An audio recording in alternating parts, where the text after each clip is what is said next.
Hey guys, CK the King here, back. I was out of commission for a bit. I was doing some schoolwork, but I'm back. By the way, this gameplay is provided from Mr. Dalek JD. I will link his channel down in the description below. Check out his channel for more Call of Duty Ghosts gameplay, if you choose to. If not, then that is perfectly fine with me. Let's start. I'm going to work my way down the list from assault rifles. I've already done the what have I done?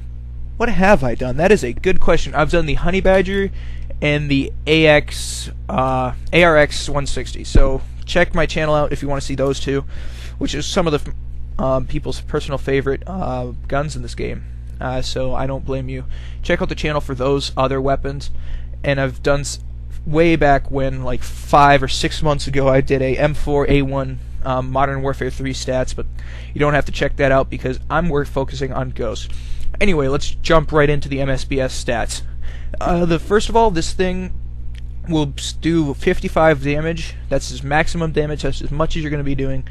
And your minimum damage will be 20. That means between a 2 to 5 shot kill. Now for burst fire weapons, that's a big difference, because for burst fire weapons you have a burst delay, and what that is basically the delay between you can fire your next burst. Now that, if you miss your burst, you're just about screwed. So this could be your favorite weapon, this could be your least favorite weapon. It's like the Type 95 sort of from Modern Warfare 3, but less overpowered, because they did sort of nerf. They made all the guns almost equal in every stat. So that means a 2 to 5 shot kill. The damage drop off starts at 22.86 meters in a linear slope. That means it's going to be doing its least amount of damage at that time, or it's going to start decreasing in damage, where it's going to be a 3 shot kill, and your damage drop off will end at 53 meters. That's about half of Stonehaven, if you want a comparison. So this could be your favorite. This is more of a medium to short range weapon, believe it or not. I wouldn't really use it for long range because of the simple fact it is just not really good for it, because it's a burst fire and you want to make sure you get those kills faster than your enemies. So this is not a sniper. Do not use it as a sniper at all. The fire rate on this thing's 448 rounds a minute. I do not have the rapid fire, fully auto speed for this yet. But I will probably put it down in the description when I find it. So if you want to see what it's like in full auto, put it down there. Look down in the description below. And the magazine size is 30. That's standard. Your starting ammo for the gun will be 90, so combined total you'll have 120 rounds, and your max ammo for the weapon you can hold is 180. Now your headshot multiplier is 1.4x. That's basically, I think it's 1 less shot to kill. 40% bonus damage on top of your 55. I'm not going to do the math in my head because it'll already hurt my head. Your bullet penetration is normal for assault rifles. Your aim down sight time is 0.3 seconds. Add quick draw to it, 0.15 seconds. That is normal, just like any other assault rifle.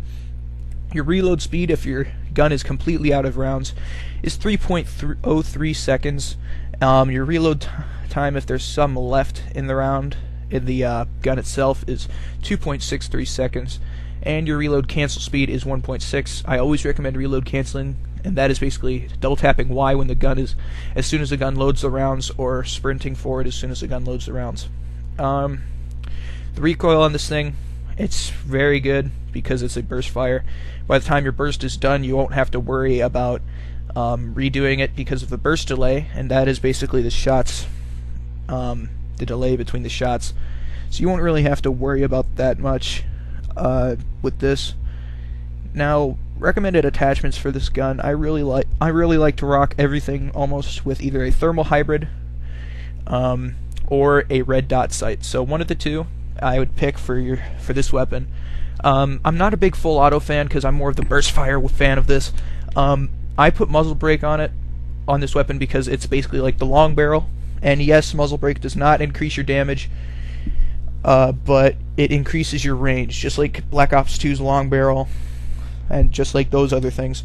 I wouldn't worry about a foregrip or any underbarrel attachment for this weapon because it is just accurate enough.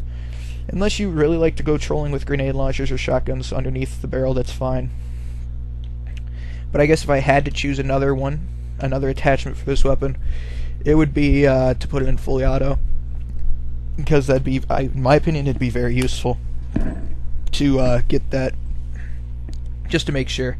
And as far as I'm concerned, I do not believe that the full auto decreases any damage, so it'll still be a 2 to 5 shot kill. But do not quote me on that. It decreases your range, I believe, immensely, so we won't be doing any 2-shot kills, maybe point blank. And it'd probably be a slower rate of fire. I think it's in the 600 rounds a minute for if you put rapid fire on it, which is very slow. Now, that is the stats of it. Let me talk about my personal preference for this weapon. My personal preference for this weapon, I'm not really a big fan of it. I will not rock this weapon. I'm not a big fan of burst fire weapons in general because I want to get the shots off on the target. I'm not that, I guess you could say I'm not that accurate. I don't really care about aiming as much as I really should. So you won't be seeing me in lobbies just rocking this shit out. You won't be seeing me rock the MSBS anytime soon. Because I hate the fact that burst fire weapons have a burst delay. If there was no burst delay on this weapon, I would be perfectly okay with it. You know, I would not have a problem whatsoever with it, because I use a trick where basically when you shoot the weapon... Oh, by the way, this is a little tip if you want to burst fire faster. If you shoot the weapon and immediately pull your trigger again and hold it, it'll burst fire the weapon and it'll automatically do it after the burst delay. So you'll be firing it as fast as you can. So you'll get 2 bursts in, instead of worrying about when your burst ends and the burst delay, and you'd have to calculate all that in your head. Or you just get a feel for the weapon, and I believe you'll fire exceptionally fast. I do not want to spend squad points on this weapon if I were you. Unless you like burst fire weapons, unless you like that medium to close range combat with it, and you're confident that your aiming is really good, by all means rock it.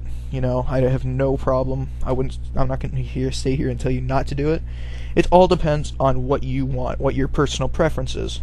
But me personally, I could never get a hold of this weapon. And as you see in the gameplay, Mr. Dalek JD is one of his teammates or him is gonna drop a freaking KEM strike. I just thought that this was the most epic gameplay I could find real fast for you guys as a chem strike or a Moab, whatever you want to call it. But basically, this class, I would recommend using it as almost either a counter sniper class or a... you definitely don't want to rush with this one because it's not full auto. I'd stay back and this is more of a defend the base, defend the objective sort of class, because I wouldn't rush with it unless you're really confident that your aim is great. So either use like a counter sniper on Stonehaven, use this as a counter sniper class or something. That's really what this gun is made for. There's not much else to talk about when it comes to this weapon, so I might cut the episode short here soon. If you guys want, please like, comment, favorite, subscribe, whatever you guys want to do with this. It doesn't matter. I'm going to keep pumping out videos. Hopefully from now on out, I'm going to start doing more videos. Once a day is my goal, but if it might be once every other day or once every 3 days, I'm sorry, because school is a little bit hard, taking trigonometry and all that stuff, so it's pretty hard when it comes to the courses to make this video and to stay on Ghosts. And if you guys want to add me on Xbox, my gamertag is DBDFluttershy. Like, make sure you send me a message, because I don't normally accept random friend requests, but DBDFluttershy, I'll put it in the description, I guess. My gamertag, if you want to add me on Xbox, you want to talk to me, you want to say if I suck or did a good job, I'm here for you guys. That's the reason every YouTuber is here, is for the fans, or for the haters, I guess. So that's just about it. I'll see you next time. CK the King is now out. One last thing, guys, I'm going to leave the gameplay running. It should be maybe 1 more minute of gameplay if you guys want to keep watching it, or if you want to go to my next video or previous videos to check out my other personal preference weapon guides, or even the multiplayer maps review, by all means you can do that. CK the King is now out officially this time.